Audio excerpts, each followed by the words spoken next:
Thanks for your contributions.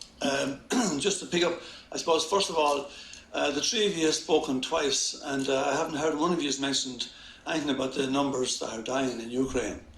I mean, we have these less privileged people who actually didn't start the war, but are dying in it. And I don't know how your industry can be so disconnected from what happens when your equipment is used by either side.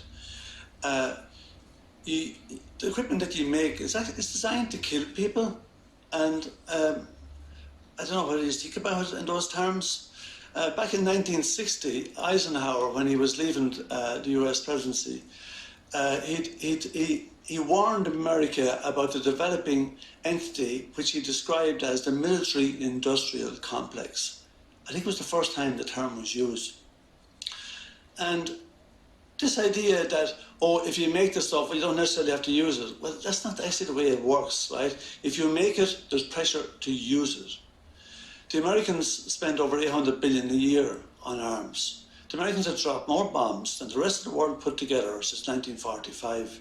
You make it, there's a pressure to use it. Now, you said that it's not a very profitable industry. I beg to differ. There's not many people who agree with you on that.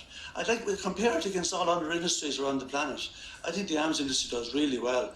And it loves war, because you make money from war. If I made raincoats and umbrellas, I couldn't sell them if it didn't rain. And you struggle to sell equipment if there was no war. And you're selling it by the bucketful at the moment, and looking to produce more and more and more, because there's a war going on. It's in your financial interest that there's war. You thrive on it. Why can't you just admit that?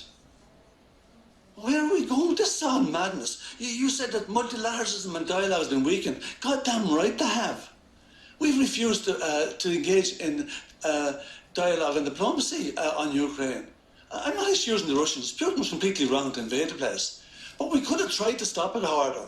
We've actually, in April 2022, we stopped peace breaking out.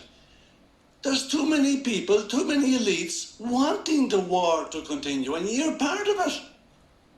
Your industry doesn't want the war to stop because you make less money. The Americans and NATO don't want the war to stop. This is a mad show. And as my colleague said, we have a housing crisis in most countries in Europe. People are waiting too long to get a medical appointment. Healthcare is unaffordable for so many people.